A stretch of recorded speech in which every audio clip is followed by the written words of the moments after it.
La guerre commerciale naissante entre les États-Unis et la Chine ne cesse de s'intensifier. Selon des informations, la Chine aurait suspendu ses exportations de terres rares.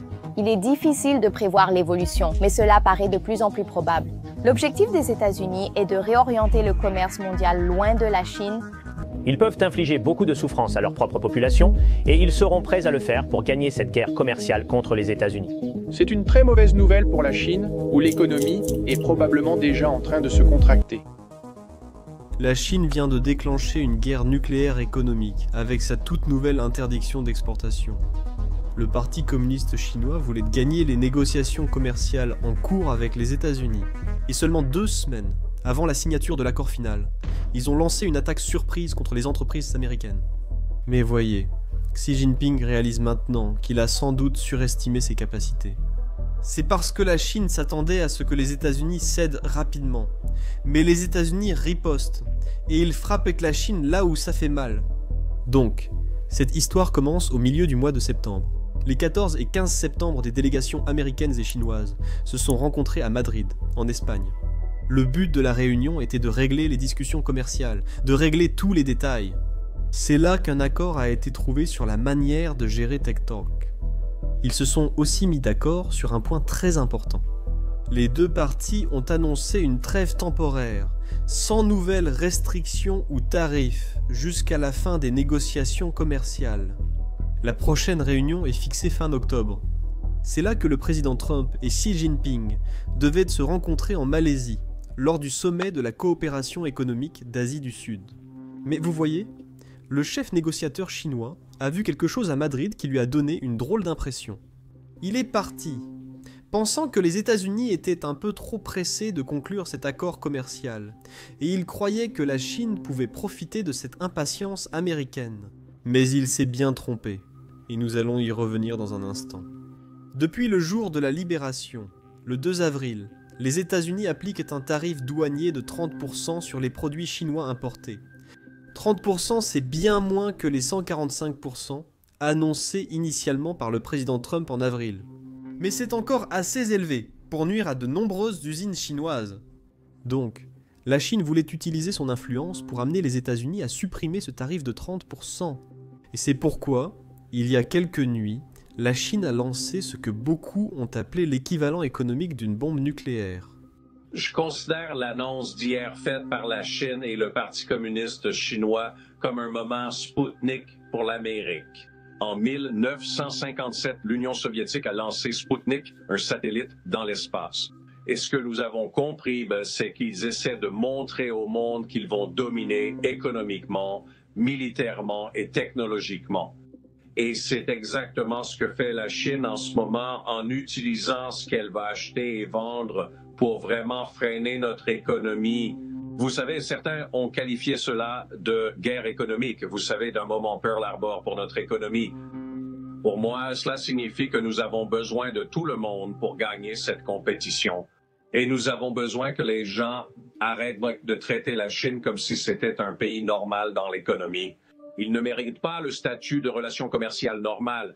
Ce n'est pas un pays en développement. Ils utilisent tout ce qu'ils peuvent contre les États-Unis et l'ordre mondial dont nous avons bénéficié. Alors, voyons exactement ce que la Chine a fait. Une annonce majeure du ministère chinois du commerce. Les entités étrangères doivent désormais obtenir une licence d'exportation si elles souhaitent réexporter ou fabriquer à l'étranger. Tout article contenant plus de 0,1% de matériaux contrôlés par la Chine ou produits à l'aide de technologies chinoises liées aux terres rares. En termes simples, le Parti communiste chinois voulait que chaque pays demande la permission avant d'exporter quoi que ce soit vers les États-Unis. Et la raison pour laquelle je dis cela, c'est parce que, comme beaucoup d'entre vous le savent sûrement, la Chine contrôle plus de 90% du raffinage des terres rares. Et toute technologie, toute électronique, contient des terres rares à l'intérieur. Donc, si un pays veut fabriquer un ordinateur portable ou un téléphone pour les consommateurs américains, il doit demander la permission au Parti communiste chinois. Et c'est exactement pourquoi le seuil pour demander la permission est si bas, 0,1% de matériaux chinois. Comme l'a dit le président Trump dans son tweet, c'est sans précédent. Et il ne s'agissait pas seulement des terres rares non plus. La Chine a également imposé des interdictions d'exportation sur des matériaux durs, comme les batteries au lithium et l'anode en graphite artificiel. Vous voyez, il voulait vraiment exercer une pression extrême sur les États-Unis. C'est parce que dans 2 semaines, les présidents devraient quand se rencontrer en Malaisie. Et avant cela, la Chine voulait utiliser tout le levier dont elle disposait pour obtenir ce qu'elle voulait. Et c'est pourquoi un expert économique du Wall Street Journal l'a qualifié d'équivalent économique d'une guerre nucléaire. La Chine visait à détruire les industries américaines, notamment l'intelligence artificielle. Et c'est pourquoi les négociateurs chinois pensaient qu'avec une telle menace, les dangereux États-Unis céderaient très rapidement et satisferaient simplement les exigences chinoises. Mais c'est là qu'ils se sont trompés. Qu'est-il arrivé? Vous avez vu les Chinois? Le secrétaire au Trésor Besson a rencontré les Chinois et a indiqué à l'issue de la réunion des progrès significatifs. Pourquoi ce changement? Exactement, Brett. Depuis 6 mois, pour revenir un peu en arrière. Il y a 6 mois, la Chine a pris une mesure similaire concernant les aimants en terres rares.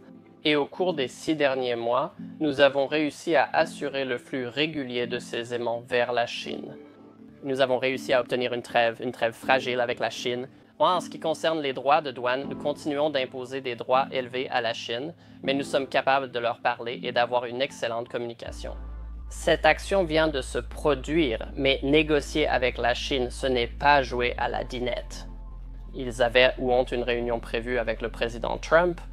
D'un autre côté, ils cherchent à dominer les chaînes d'approvisionnement technologique mondiales. Ils avaient gardé cette mesure en réserve et ont jugé que c'était le bon moment pour la lancer avant la réunion.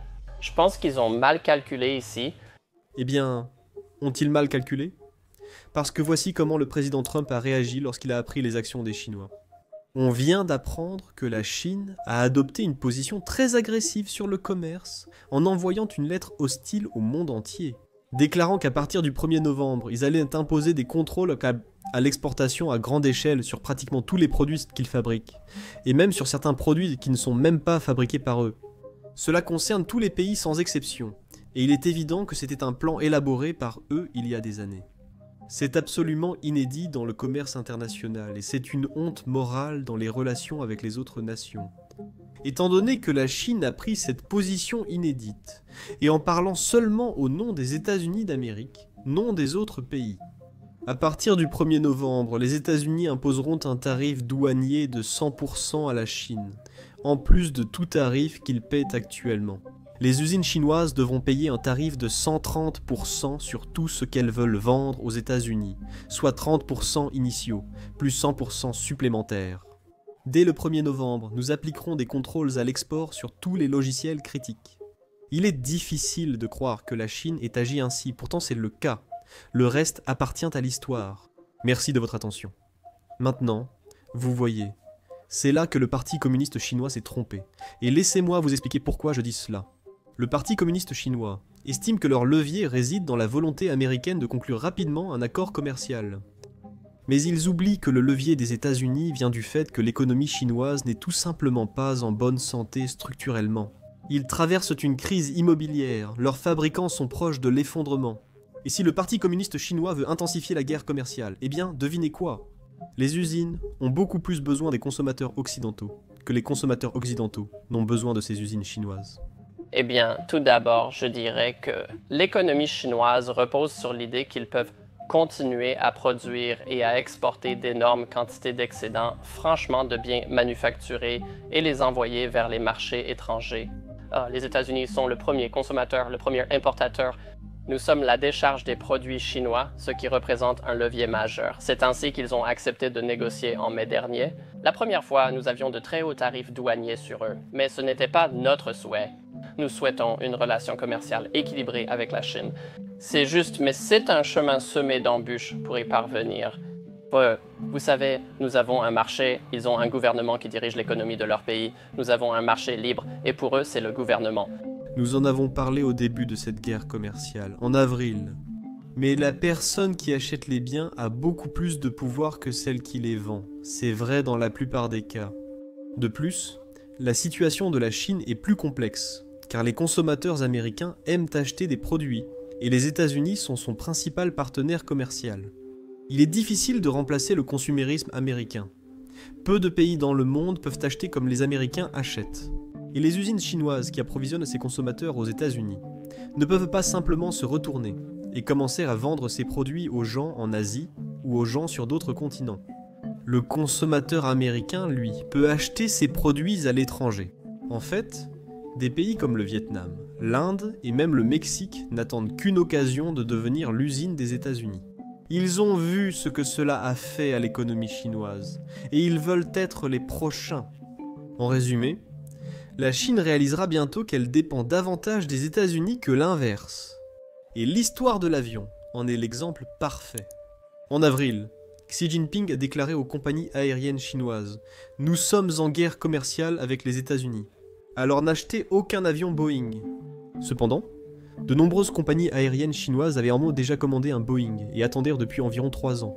Et quand leur commande était prête, Xi Jinping leur disait « N'acceptez pas la commande, qu'il fallait augmenter vos revenus et vos bénéfices, ce qui n'est pas déraisonnable, je suppose. » En réalité, Xi Jinping voyageait dans un Boeing 747 tout en interdisant aux compagnies aériennes chinoises d'acheter des avions Boeing. Et c'est là que beaucoup de Chinois ont commencé à souligner l'hypocrisie. Eh bien, devinez quoi? Le président Trump en rajoute une couche. Voici Xi Jinping expliquant comment cette guerre pourrait dépasser ce que la Chine peut tolérer. Nous verrons ce qui va se passer. Quoi d'autre? Quelles autres options d'exportation hors logiciel pour le pétrole?